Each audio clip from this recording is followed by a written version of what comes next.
s'il vous plaît, ne comparez pas ce qui n'est pas comparable.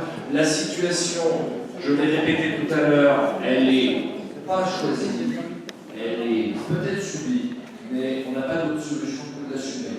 Je peux vous raconter qu'il suffit de crier non, qu'ils aillent ailleurs et qu'ils restent à Paris et que tout ça est une cabale politique. Je peux vous raconter ça, ce serait pas vrai. Voilà, c'est juste pas vrai. Voilà pourquoi je ne le fais pas, parce que je ne fais pas de politique spectacle, ça ne servirait à rien. Alors pourquoi le maire d'Argenteuil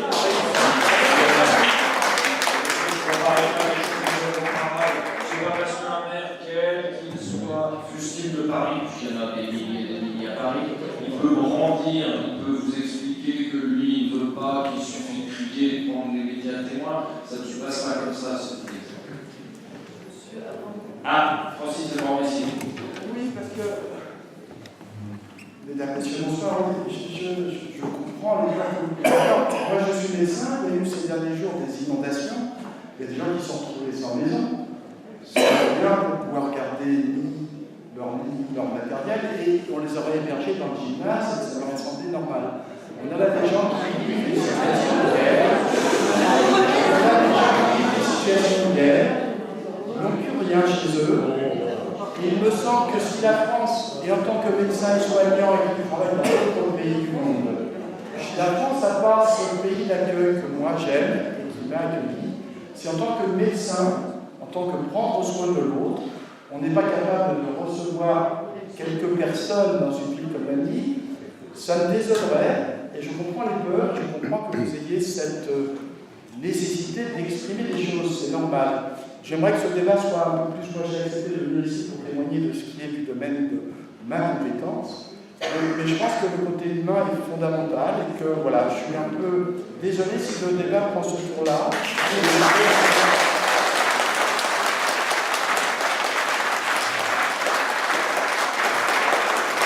Merci.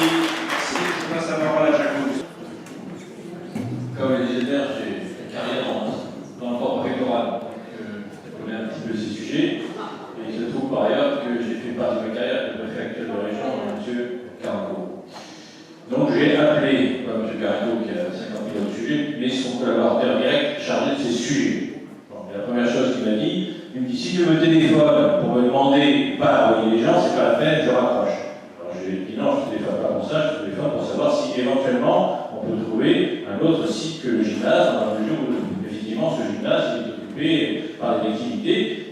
Il n'y a aucun problème, si tu quelque chose qui peut convenir à la base du gymnase, tu vois le préfet de Seine-et-Marne et vous organisez. Voilà. Donc, effectivement, il n'y avait pas de possibilité de s'abstraire de l'acquisition du ministre de l'Intérieur.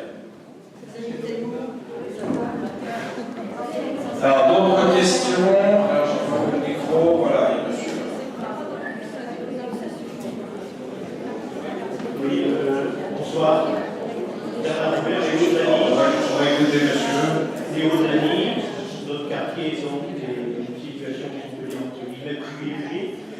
Je voudrais témoigner, j'étais le jour de l'arrivée lorsque ces personnes ont investi, si on peut dire, le gymnase, et j'ai été surpris de la qualité de l'accueil et de l'organisation, et je confirme tout à fait ce que vous avez dit tout à l'heure.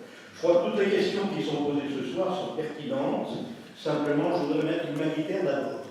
Il sera toujours temps, dans d'autres circonstances, de régler des comptes, de dire ce qui aurait pu être fait. Alors moi j'aurais quelques questions. Est-ce qu'on a une possibilité en tant que citoyen lambda de la vie d'apporter une aide quelconque, qu'elle soit matérielle, intellectuelle?